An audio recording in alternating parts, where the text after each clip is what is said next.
My name is Mark, and I run a small YouTube channel where I buy old appliances, fix them up, and sell them at a profit. I run it with my wife Jane to supplement my income, and even though I only have a few thousand subscribers, it is a very rewarding experience. I'm a repairman by trade, and Jane is a sanitation worker, so we see things discarded all the time.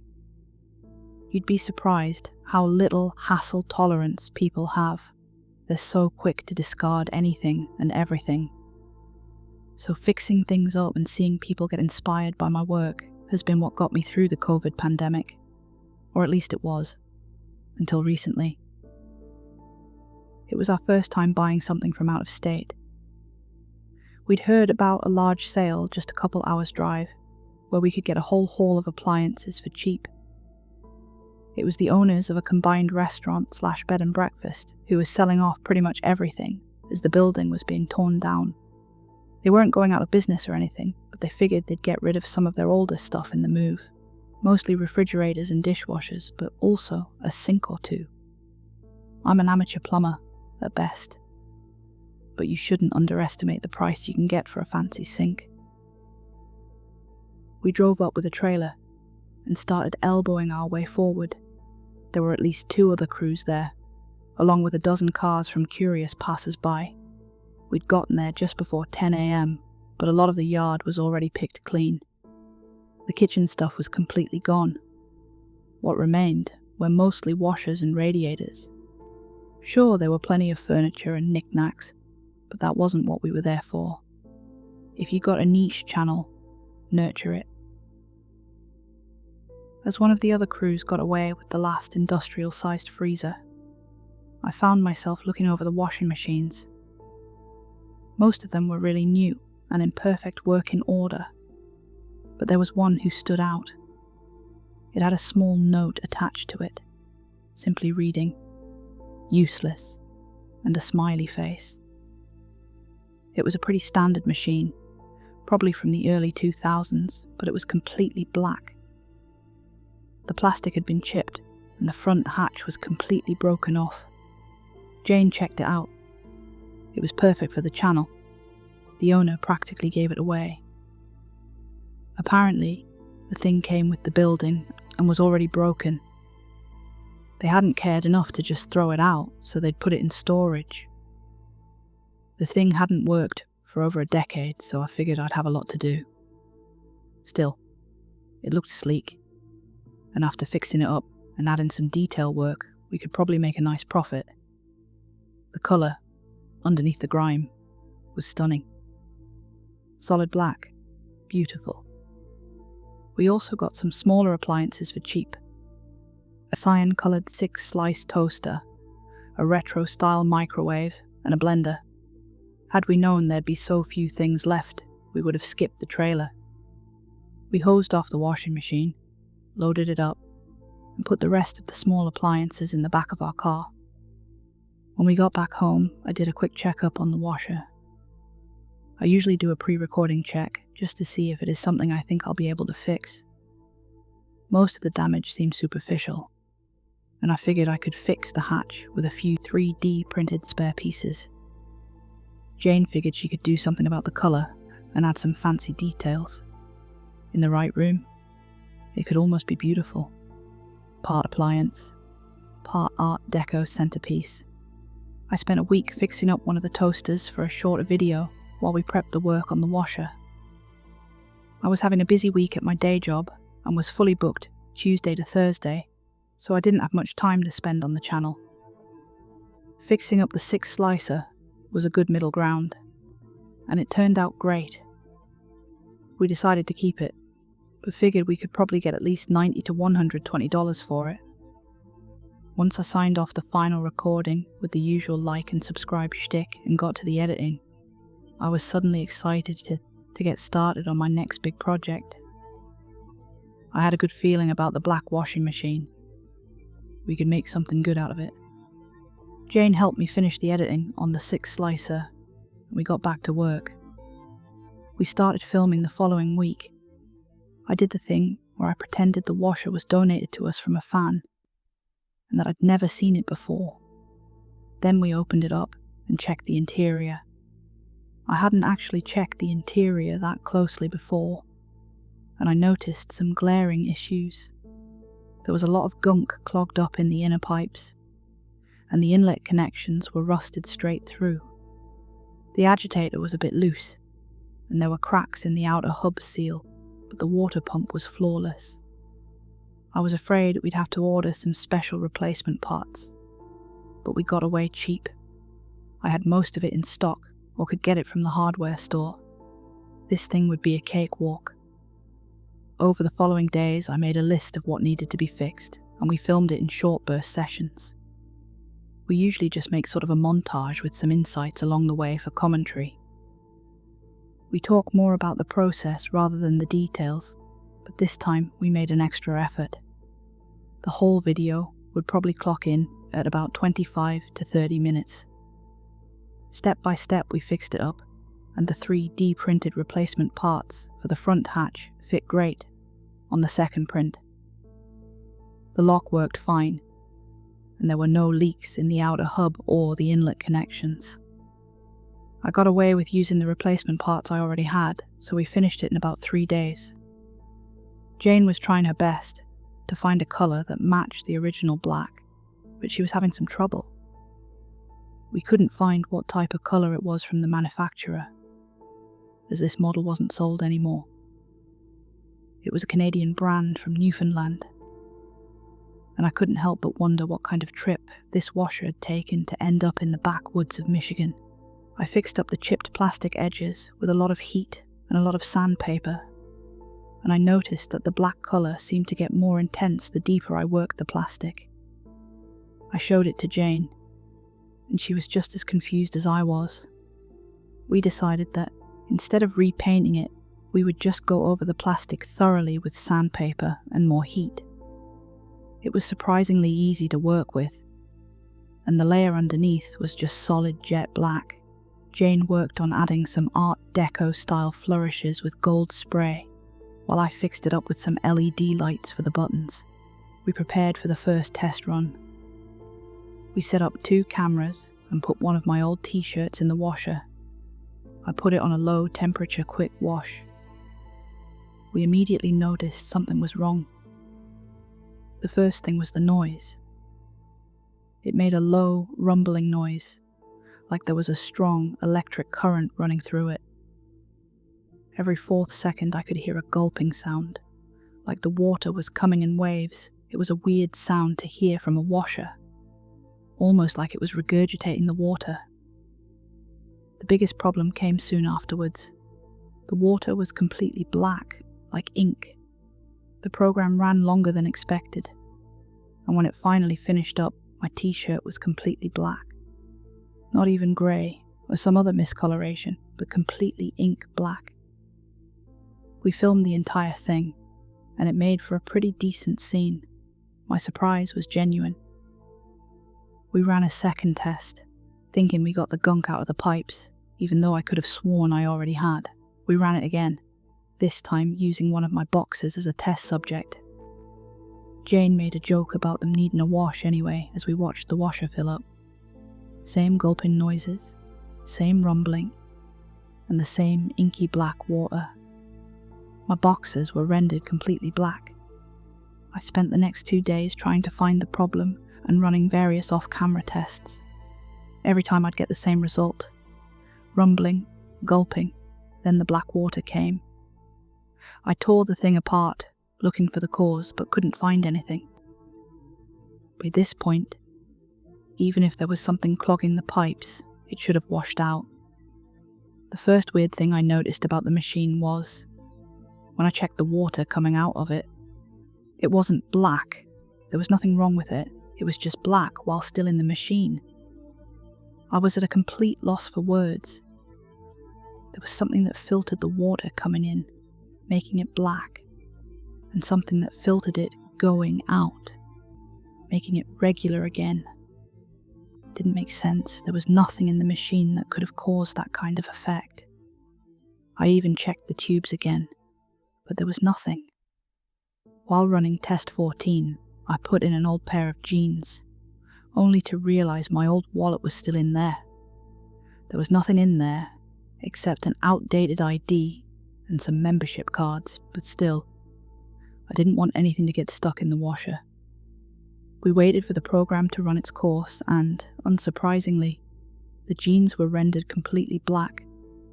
Impressively so. That's when I checked the wallet. All my old cards, black. This is when I figured something wasn't right. Jane and I decided to pause the recording while we figured this out. Over the following days, I tried replacing several parts, only to get the exact same result. Gulping noise, black water, the whole shebang.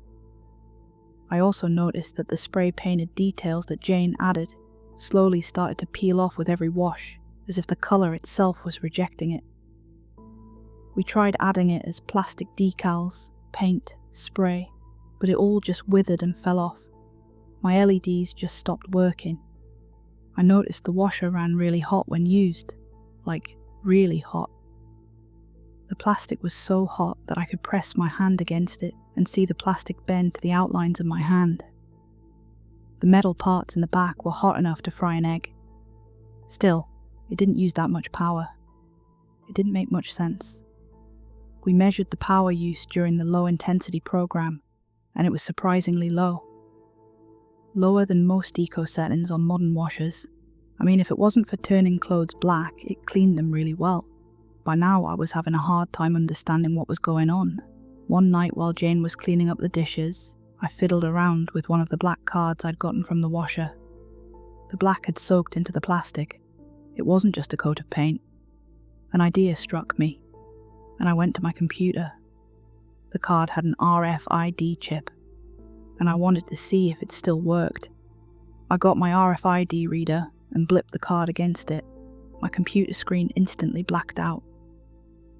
It wasn't just the screen, though. The entire computer turned itself off. It started to smell like burnt plastic, and I stepped away.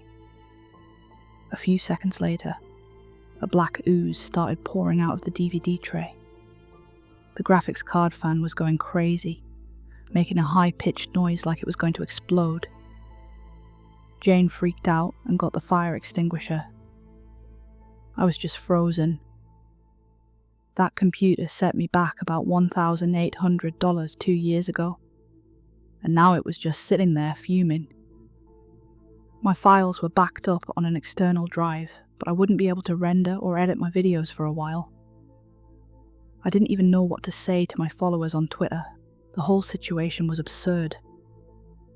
I just stood there with the black card in my hand as Jane drowned the computer in foam. Jane and I had a long talk. I wanted to get rid of the washer and just not think about it anymore, but Jane figured this could be a break to something bigger. We decided to try things out and keep filming our attempts. Instead of giving up, we doubled down. First, we checked out the manufacturer and sent a few emails. Apparently, they had never sold a black version of this model of washing machine. It was supposed to be eggshell white, and a few were mint green. They'd never sold a black one, though. The customer service people were happy to help us out. They seemed a bit curious themselves, and they asked for the serial number. They told me where to find it.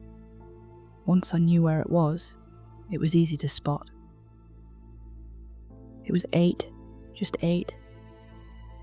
That was the serial number, just an 8. I had to send a picture to the customer service rep just to prove I wasn't joking. They had a really hard time believing me.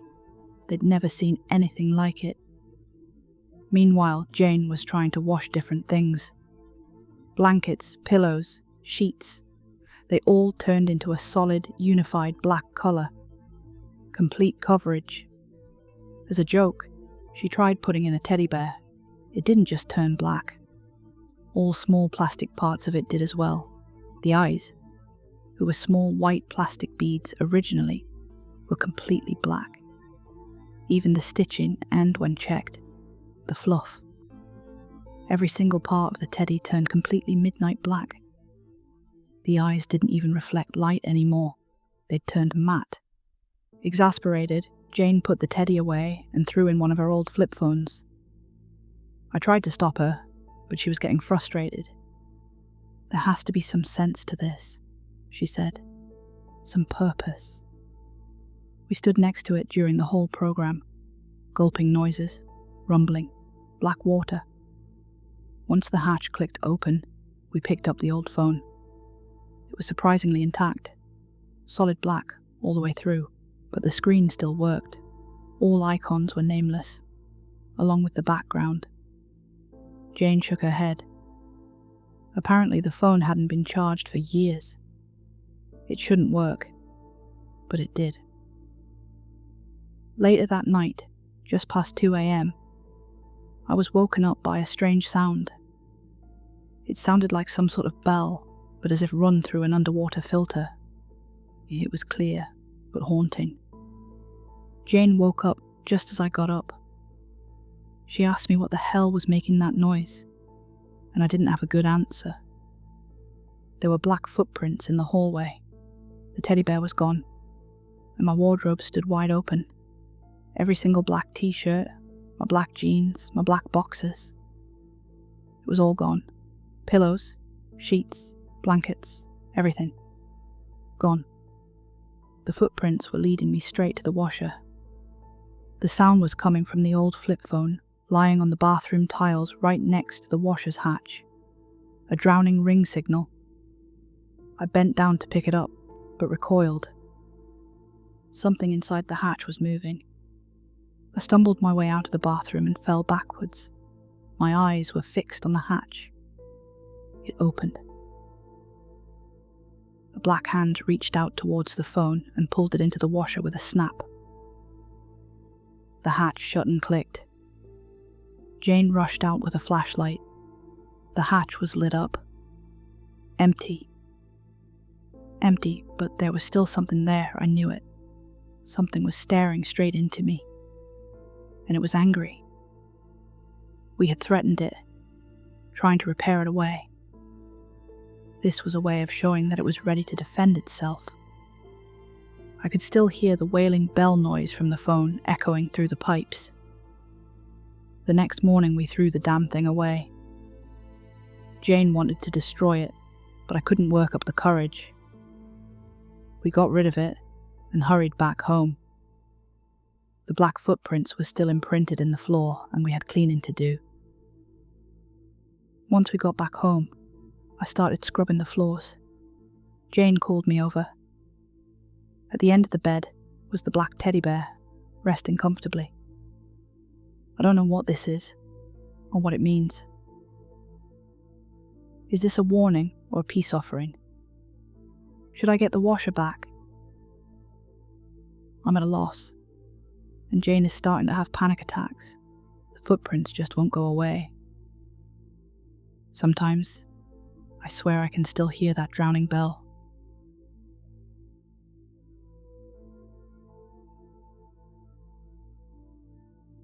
Hi everyone, thanks for listening. That story was written by Saturdead from Reddit. If you enjoyed it, hit subscribe, like, and maybe join the membership so you can say I was here before she got weirdly famous.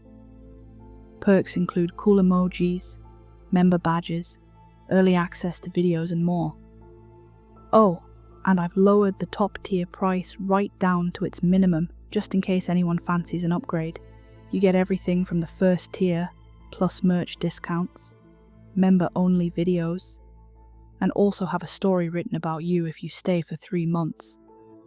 Which would be a pretty cool thing to tell your friends, right? Yes, it would. Don't lie. A massive shout out to my members.